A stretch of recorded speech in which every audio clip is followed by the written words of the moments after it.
So, in reference to Trent winning, I kind of felt it in my bones. I just really wanted LaPortia to win.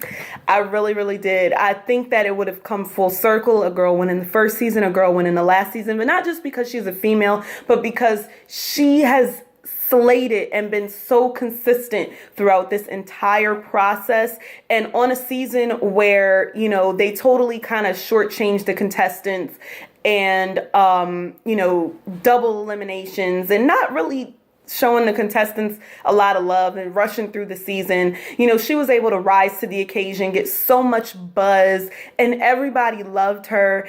And I just thought it would have just been that much greater of a moment if Ryan Seacrest would have announced LaPortia's name. But she did kind of look like throughout the show that she knew that she wasn't going to win. Like, even when she got the keys to her car, she was like, oh, I just got this car. I know I'm not winning, but, it's okay because I'm not mad at Trent winning. I think that, he was very gracious in his win. He was like, they pushed each other, and I love that. And I have to tell you, LaPortia almost beat three white guys with guitars. She was this close. But I have to say, if there's going to be any white guy with a guitar that's gonna win, I am not mad that it was Trent, because Trent can sing and he's the only white guy with guitar.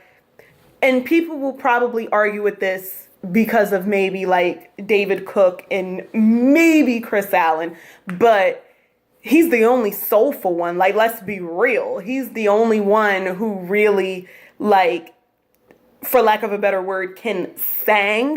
You know what I mean? Like, if Clark Beckham would have won last season, he would have been that one. Do you know what I'm saying? So as far as the WGs are concerned, even though he didn't play his guitar a lot, we know he can play the guitar. Like, he was my favorite one that won. And if he was, I would rather him have won over LaPortia than Dalton or Mackenzie, just putting it out there. So I'm happy for Trent, and I think he did a really great job on his, finale performance, with the confetti falling down, because people usually can't get through it, and they're crying and they're bawling. He was crying, but he was still hitting notes. Like, I don't think he even sang a note out of tune. I was like, he was hitting that falsetto note. I was like, better go, Trent. He was like, yo, I'm hitting all of these notes. He wasn't playing. So I'm not mad at Trent. I really like Trent. And I definitely wish him and LaPortia the best. And the best part of this is that both of them are getting record deals. So that's great to hear, because the runner-up hasn't actually gotten a record deal since season 11. When Philip Phillips won and Jessica Sanchez was the runner-up, they stopped giving the runner-up record deals from season 12 to season 14. So I'm really excited that LaPortia was able to get a record deal as well. And all of you are thinking like, oh, Big Machine is a country label. Trent fits in there, but where's LaPortia going to go? So apparently they have a sub-label through Universal Motown, and she's going to be signed. Well, Universal Motown is not a sub-label. It's like affiliated in some type of way with Big Machine. But anyway, she's going to be signed to Universal Motown, which is absolutely perfect for her. So good for them. And I think I mentioned this when I talked about the performance finale, but I really wish that LaPortia's Diamonds and Trent's Chandelier were recorded for iTunes. So I kind of hope that they do that in the future, because I would really like to hear those songs. Yeah. Oh, and another thing, I just want to say that I knew that Trent was going to win, kind of because last week I watched an interview on AfterBuzz TV, American Idol on YouTube, and there was a guy, Rick Barker, and he's actually one of the managers from the Big Machine label that Scott Borchetta brought in to help with the kids this season. And he gave a lot of insight. Go to rickbarker.com, find out a lot of information. Like, I was loving everything that he was saying. So such sound advice, so intelligent, and knew what he was talking about. But he was just basically saying that social media was kind of the key. And Trent, it's not that he had the most followers, because Dalton had the most followers, but Trent was the most engaged with his followers and actually would follow back and comment and talk to the people and everything like that. And, that could have been the reason. This was before he won, but that could have been what sealed his victory in all honesty. And LaPortia wasn't really that heavy on social media. And I follow both Trent and LaPortia, and LaPortia isn't very heavy on the social media tip. So I could see how that is absolutely a factor in 2016. I love the finale, but I give the season 15 a C. As I already mentioned, and I've mentioned in other recaps that I did, they didn't give the contestants love. Like, I almost wish, although this would have deprived me from some amazing talent that I saw this season, like LaPortia, Trent, Avalon. I almost feel like last season should have just been the last season, and they should have just did a big, like, tribute concert event. Like, not a concert event, it would have been on TV, but a big, like, Idol finale, like, with all the idols, like, kind of like what they did, but, like, a little longer, like an award show type of thing, where it's, like, 3 hours long, 3.5 hours long, just singing all the way through, like, of all the idols and everything like that. So we just kind of get it in it, and it leaves on that note, instead of, like, this rushed season just to get a season in to call it like the last season of American Idol and promote the last season of American Idol and all that stuff. But we had the season anyway, and, you know, there was people who should have gone through that didn't go through. There were people that did go through that shouldn't have gone through, and I think that the judges know that. The judges weren't even really judging anymore, and maybe they were, like, throwing in the towel and doing whatever the production said, because they're like, hey, this is the last season, I'm getting paid anyway, I don't really care, so I'm not going to really have a strong opinion about anything. So, you know, that was kind of a bummer, but thank God there were some amazing performances that I'm taking, you know, with me. And, you know, if it wasn't for this last season, we wouldn't have gotten that amazing performance from Kelly Clarkson singing Piece by Piece and making everybody cry, and, you know, her song going back to #1 on the chart. So there were some good things about it. I loved the Idol duets earlier in the season, even though some people thought they were a little bit too early. Like, I like that they did that, especially since some of those people, like Haley Reinhart, didn't perform in the Idol finale. Like, I like that we got to see some of those people. So, you know, I'm actually upset about that. You know, I have mostly fond memories of American Idol. I have to say, I've watched at least an episode from every season.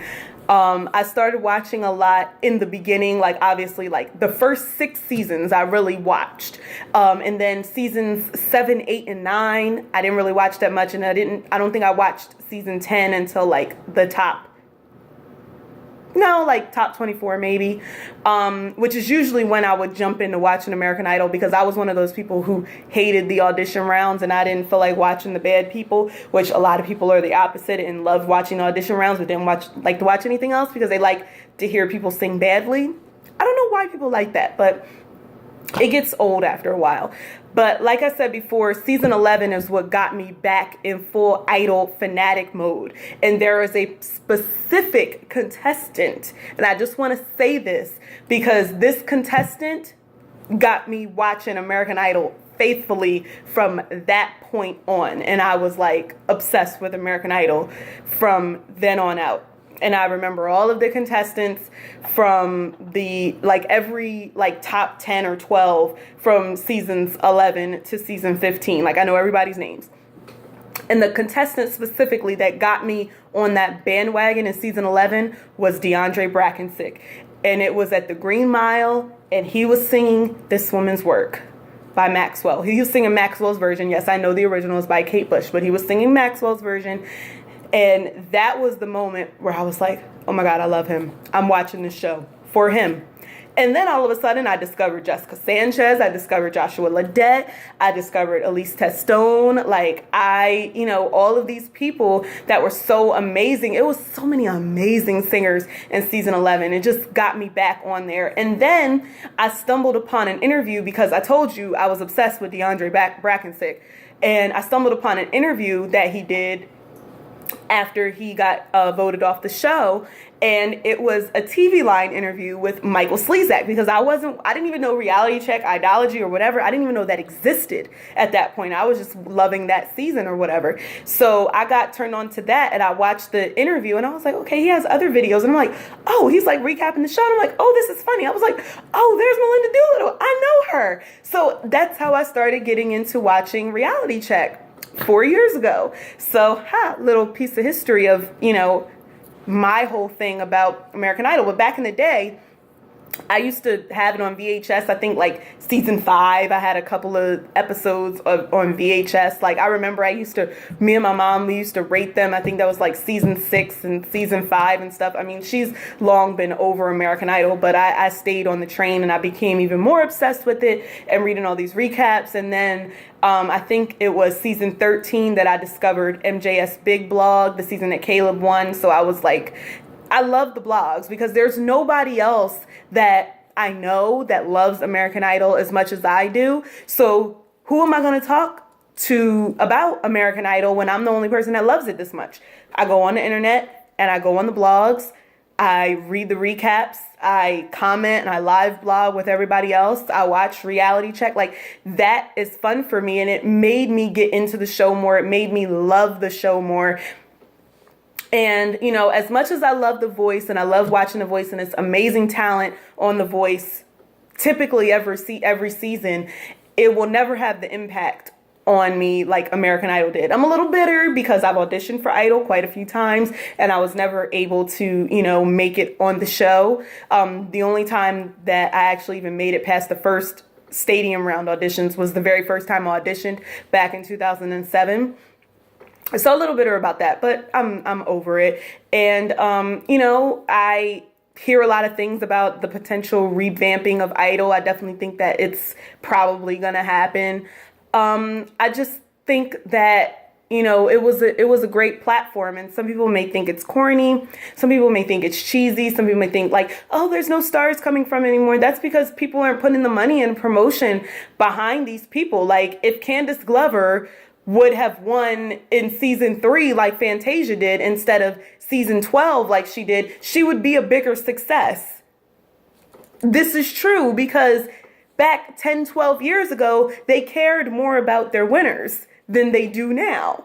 So I wish the best for Trent and LaPortia. Like I really hope that they kind of do right by them. And since they're not paying money for the idols to go on a tour, maybe they can put that money into them creating great music, a great album that'll actually come out this year and, keep the momentum up. Hopefully. I know the show is over, but hopefully it's that. And, people are talking about maybe a show coming on Netflix or being a digital version and more interactive. And I've always thought that, we should have a hand even in the audition process, even in Hollywood Week, because the judges kind of make some dumb decisions sometimes. And I kind of think they need to figure out a way to have the fans have a voice, even in the auditions and the Hollywood rounds, because the people that they pick, like if we don't like them, we should be able to be like, no, I don't want this person. I don't want that person. Like we should be able to do that, or be like, no, you didn't pick this person. I want this person in there. We should be able to see everybody's performance online or on American Idol's website or on YouTube. Like there's so many performances that they don't show, but they film everything. So we should have access to see everything, So, I don't know what they're going to do with the revamping, but they're definitely going to do it. And American